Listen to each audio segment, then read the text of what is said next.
Sesi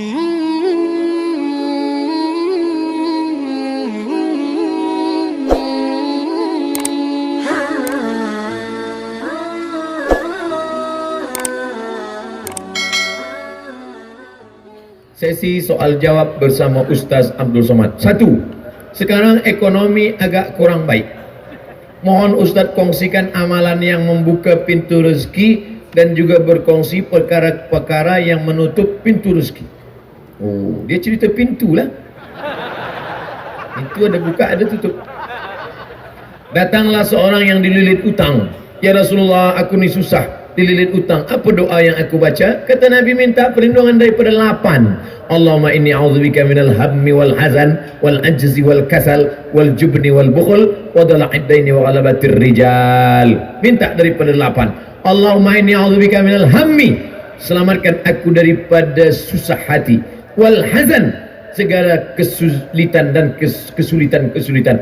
Allahumma inni a'udzubika minal hammi wal hazan wal ajzi, lemah, wal kasal, malas, wal jubni, takut, wal bukhl, pelit, wa dala'id daini, dililit utang, wa ghalabatir rijal, dikuasai orang lain. Bila kita dah dililit utang, maka kita dikuasai orang lain, maka kita minta yang 8. Tapi jangan cuma baca doa saja, fahami maknanya.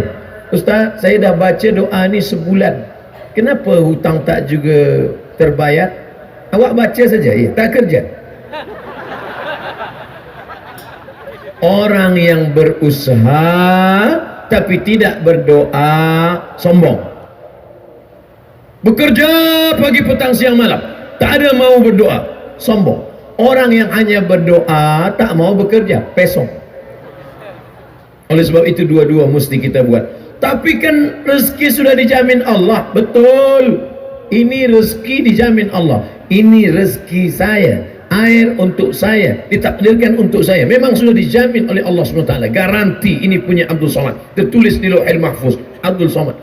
Tapi bila tak ada usaha nak buka tutup, nak masukkan dalam, boleh ke tengok aja masuk ke mulut? Mesti ada usaha. Oleh sebab itu maka banyak-banyak beribadah. Falyabudu rabb hadzal bait. Banyak-banyak engkau beribadah menyembah Allah. Kalau ibadah kau lakukan, Allah akan beri engkau doa. Apa dia? At'amahum min ju'. Bila engkau lapar, dia bagi makan. Wa amanahum min khauf. Bila engkau takut, dia beri engkau rasa aman. Kita kan dunia ni cuma 2 saja. Lapar, takut. Lapar, takut. Bila dah kenyang, takut pun hilang.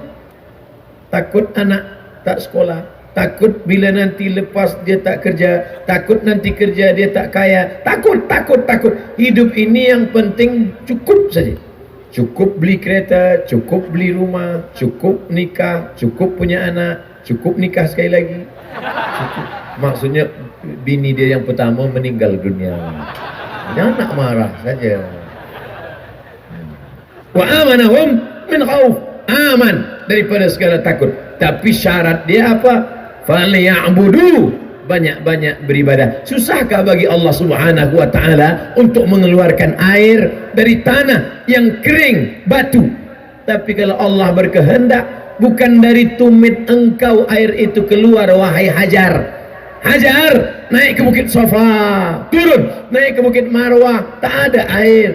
Tapi air itu datang dari tumit budak kecil yang belum pandai berjalan. Dari tumit Ismail. Tapi tumit Ismail, dia tengok air. Apa kata Hajar? Zamzami. Berkumpullah air. Berkumpul. Air itu berkumpul 3.800 tahun. Air itu tak kering. Tapi jangan gara-gara mendengar cerita ni, esok dia tak ada kerja. Awak kenapa tak kerja? Kenapa tak pergi office? Kata Ustaz Somad, bukan dari tumit kita rezeki itu datang, dari tumit budak kecil. Betul, dari tumit budak kecil. Tapi tumit yang besar ini melangkah dulu ke Safa, melangkah dulu ke Marwah, pergi ke Safa, pergi ke Marwah, dah tak ada baru. Padahal ayahnya Nabi Ibrahim alaihissalam, anaknya Nabi Ismail alaihissalam, istrinya perempuan solehah hajar. 3 orang baik hajar, tak ada angkat tangan, ya Allah bagilah air ya Allah, tak. Tapi apa yang dilakukan Hajar? Naik ke Bukit Safa, naik ke Bukit Marwah, usaha, doa, fatawakkal ala Allah. Apa yang menutup pintu rezeki, Ustaz? Allah sudah tetapkan rezeki kita. Kenapa rezeki itu batal? Kenapa Allah tutup pintu rezeki? Zalika bi anna Allah lam yakum mughayyiran ni'matan an'amaha ala qaumin. Allah tidak merubah rezeki itu. Lalu siapa yang merubahnya? Kita yang merubah kerana perbuatan maksiat. Ini ayatnya. Walau anna alal qura amanu, kalaulah penduduk suatu negeri itu beriman, wattaqau, takut kepada Allah, la fatahna, kami bukakan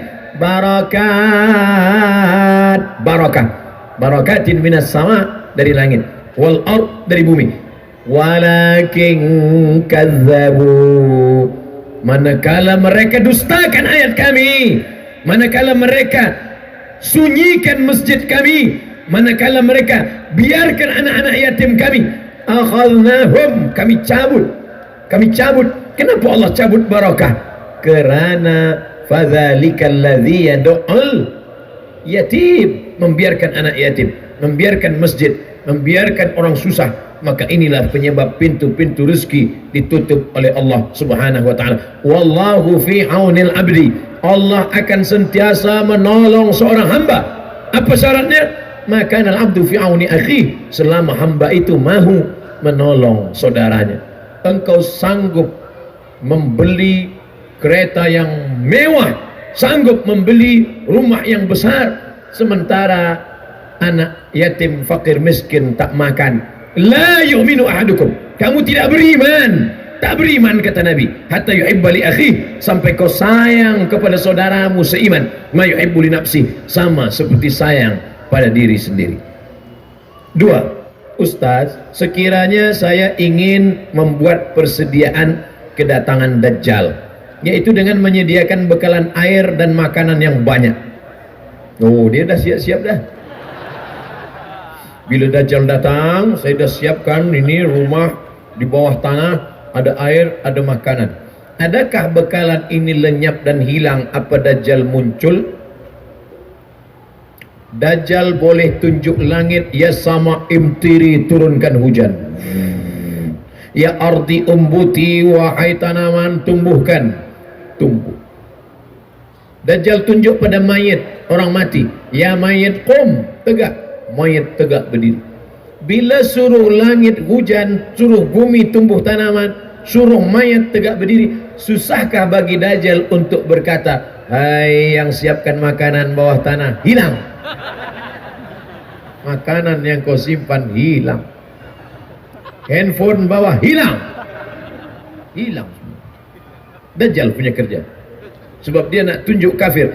Jadi yang perlu kita siapkan ini apa? 3. Yang pertama, selepas sembahyang, sebelum salam, selepas tasyahud, Allahumma inni a'udzubika min adzabi jahannam wa min adzabil qabri wa min fitnatil mahya wal mamat wa min syarri fitnatil masihid Dajjal. Yang kedua, hafaz 10 ayat pertama surah Al-Kahfi. Yang ketiga, baca surah Al-Kahfi malam Jumaat. Man qara'a surat Al-Kahfi, siapa yang membaca surah Al-Kahfi pagi Jumaat, siang Jumaat, petang Jumaat, malam Jumaat, sebelum tenggelam matahari hari Jumaat, adha'a lahu, Allah Ta'ala beri dia cahaya, nur minan nur, cahaya ma bainal jumu'ataini, dari Jumat ini hingga ke Jumat ini, dari Jumat ini hingga ke Jumat ini. Kenapa hari Jumat? Sebab hari Jumat hari kiamat. Datang Dajjal hari ini, hari Sabtu, hari Ahad, dia baca hari Jumat, Allah berikan dia cahaya hingga ke hari Jumat, maka dia akan dipelihara Allah. Jumat ini belum kiamat, Jumat nanti kiamat, Dajjal datang, maka Allah akan jaga dia. Maka nanti minta tolong kepada ustaz, tuan guru, kita mengaji tafsir surah Al-Kahfi, supaya bukan hanya sekadar setakat membaca saja, tapi kita pahami maknanya dan amal perbuatan kita membuat Dajjal takut dan terselamatkan. Mudah-mudahan kita, anak cucu kita selamat daripada fitnah Dajjal. Amin. 3. Mana yang lebih utama antara amanah dan rasa kasihan. Kita diamanahkan untuk menjaga satu institusi agama, membayar gaji pekerja. Ada di antara pekerja yang kurang komited dan gagal menunaikan tanggung jawab bekerja mengikut standar yang ditetapkan, walaupun diberi teguran dan nasihat berulang kali. Berapa kali? Hampir 10 tahun. Kalau ikut amanah, rasanya saya mesti buang pekerja ini. Tapi rasa kasihan, kerana nanti bagaimana dia nak menanggung anak, istri, mana yang lebih utama Ustaz? Amanah atau kasihan? La takhunullah, jangan kamu khianati Allah. War Rasul, khianati Rasul. Wa takhunu amanatikum, kamu mengkhianati amanahmu. Wa antum ta'lamun, dan kamu tahu. Maka oleh sebab itu kita mesti ada punishment, ada hukuman. Bila kamu tidak laksanakan ini, maka akan potong 10%.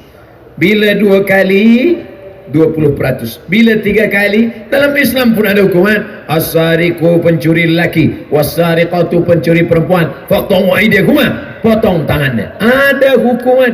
Sebab manusia ini dia tidak akan takut, dia tidak akan jerah, dia tidak akan berhenti bila tak ada hukuman. Bahawa kita ada rasa kasih, ada kasih sayang, ya. Tapi bila dia tidak berhenti dari pengkhianatannya, dia akan bekerja tidak sesuai standar, maka kualiti produk akan berkurang. Kita ada zalim pada orang banyak. Rasa kasihan pada satu orang, yang kita kasihan 3 saja, dia, anaknya, bini dia. Tapi produk yang tak baik, sudah zalimi orang banyak. Kasihan kita pada 3 orang membuat kita aniaya pada banyak orang. Ingat, ada orang yang mati menghadap Allah, sembahyangnya banyak, puasa sunatnya banyak, zikirnya banyak, baca Qurannya banyak, tapi hilang. Sebab apa? Sebab amal yang banyak tadi diambil oleh orang-orang yang dia khianati. Maka kasihan boleh, tapi gara-gara kasihan kita tidak menjadi amanah, kita sudah berubah menjadi khianat. Lalu apa solusi? Apa yang dapat kita lakukan? Kita bagi dia peringatan. Bila awak tidak kerja sesuai standar, potong. Bila tidak sesuai lagi, bila tidak kita lakukan ini, maka na'udzubillah, rasa kasihan kita sudah membuat kita tidak amanah. Apakah Nabi SAW pernah melakukan ini? Ya. Pulang kembali daripada Yaman, ini kambing saya, ini kambing zakat, ini unta zakat, ini kambing saya. Kalau ikut kasihan, tentu Nabi akan berkata, ambillah, saya kasihan tengok engkau, sebab engkau jalan jauh daripada Yaman. Tapi Nabi tidak. Apa kata Nabi SAW? Apakah bila engkau duduk di rumah bapamu, duduk di rumah bundamu, apakah mungkin orang akan datang memberikan engkau hadiah ini? Tentu tidak. Engkau dapat kambing ini sebab engkau adalah amil zakat. Maka Nabi SAW marah. Kemarahan Nabi bukan berarti Nabi tidak kasihan. Nabi itu wa ma arsalnaka illa rahmatan lil alamin. Nabi kasihan, tapi tidak ingin mengkhianati amanah. Maka hati-hati antara kasihan dan amanah. 4. Kenapa ada segelintir golongan yang bagus dalam bab solat berjamaah, tapi bukan sekedar tak hadir, tapi tak cukup dan tak suka dengan majlis ilmu? Siapa golongan ini Ustaz? Mana saya tahu. Ada orang bagus dalam solat berjamaah, dia datang solat jamaah, lepas itu dia balik ke rumah. Isyak dia datang lagi, lepas itu balik ke rumah. Bila ada orang mengaji, dia cakap, apalah mengaji-mengaji ni, cukup dengan solat jamaah. Kita mesti tanya, bila ada orang tak suka mengaji, yang salah tu bukan dia, tapi kita. Kenapa kita tak ajak dia? Kita tanya dia, Tuan Haji, kenapa tak nak mengaji? Tak ada perlu mengaji. Awak belum lahir, saya dah sembahyang. Cuba saya dengar bacaan sembahyang Tuan Haji. Apa awak dengar? Saya nak belajar. Sebenarnya saya pun tak banyak hafaz. Mungkin dia tak nak mengaji itu sebab dia selama ini manakala dia dengar ustaz cakap, ustaz itu menyakitkan hati dia. Ustaz bicara tentang tak pandai baca Quran. Dia memang tak pandai baca Quran. Jadi kita ajak dia baik. Ud'u ila sabili rabbik, ajak orang ke jalan Allah. Tuan Haji, ayolah kita berjamaah di masjid. Tak perlu saya berjamaah, penting saya sendiri saja. Esok kita datang lagi. Tuan Haji, ayolah berjamaah. Tak perlu, yang penting saya sendiri saja. Tuan Haji, nanti bila Tuan Haji mati, kan tak boleh jalan sendiri ke kubur kan? Kami hantar kan? Bila tak datang nak ikut majlis kami, kami biarkanlah sampai busuk. Ya saya datang insyaAllah. Oleh sebab itu maka alaikum bil jamaah, hendaklah dengan jamaah, dengan kata-kata yang lembut, bil hikmah wal mau'izatil hasanah, suri tauladan yang baik. Tapi ini orangnya keras, dia mesti berdebat. Pakai debat. Zakir Naik pun debat, Ahmad Dedat pun debat, Rahmatullah Al-Hindi pun debat. Tapi dengan cara apa? Billati hiya ahsan, dengan cara yang baik, dengan cara yang salah.